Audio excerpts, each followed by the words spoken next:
Hello guys, അപ്പോൾ നമുക്ക് easy സിമ്പിളായിട്ടുള്ള മുട്ടക്കറി ഉണ്ടാക്കിയാലോ.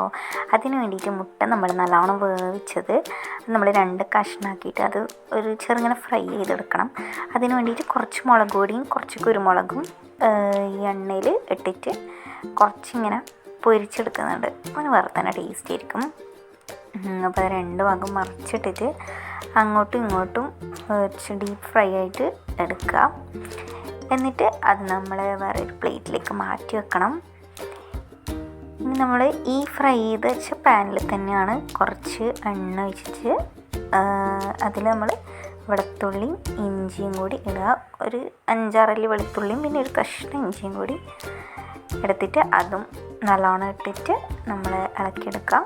പിന്നെ ഫ്ലേവറിന് വേണ്ടിയിട്ട് ഒരു ഏലക്കായും പിന്നെ ഒരു ചെറിയൊരു കഷ്ണം പട്ട എടുത്തിട്ട് അതും ഇതിൻ്റെ കൂടി ഇട്ടിട്ട് നമ്മൾ നല്ലോണം ഇളക്കുക. ഇനി നമ്മൾ 2 കഷ്ണം പച്ചമുളക് 2 പച്ചമുളക് എടുക്കുക, നീളത്തിൽ എരിഞ്ഞിട്ട് ഇടുക. അത് നല്ലോണം ഇളക്കിയെടുക്കുക. ഇനി നമ്മൾ ഇത് നല്ലോണം ഫ്രൈ ആക്കിയിട്ട് എടുക്കുന്നുണ്ട്. അപ്പോൾ ഇനി ഇതിനാവശ്യമുള്ള 2 ഉള്ളിയാണ് എടുത്തിട്ടുള്ളത്.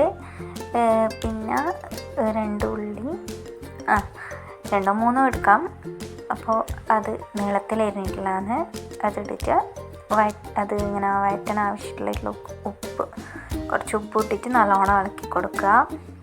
ഇനി നമ്മൾ ഒരു 2 തക്കാളി 2-1 തക്കാളി എടുക്കുക, അത് വിടുക. എന്നിട്ട് അത് വെട്ടിക്കൊടുക്കുക. ഇനി നടുക്ക് ഒരു കുഴി ഒഴിക്കുക. എന്നിട്ട് അതിൽ കുറച്ച് വെളിച്ചെണ്ണ ഒഴിച്ചിട്ട് അതിലാണ് നമ്മൾ പൊടികളെല്ലാം ഇടുക. 2-3 സ്പൂൺ മുളക് പൊടി, 1 സ്പൂൺ കുരുമുളക്, 1 സ്പൂൺ മല്ലിപ്പൊടി, ഒരു 1/4 ടീസ്പൂൺ ഗരം മസാല, പിന്നെ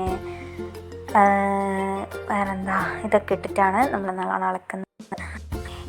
ഇത് കുഴിയിൽ നിന്ന് തന്നെ ആദ്യം നല്ലോണം ഇളക്കിയിട്ട് പിന്നെ അപ്പുറപ്പുറമൊക്കെ പിടിപ്പിക്കാം. ഇനി നമ്മൾ കുറച്ച് ചൂടുവെള്ളമാണ് ഒഴിക്കുന്നത്. ചൂടുവെള്ളം ഒഴിക്കുക.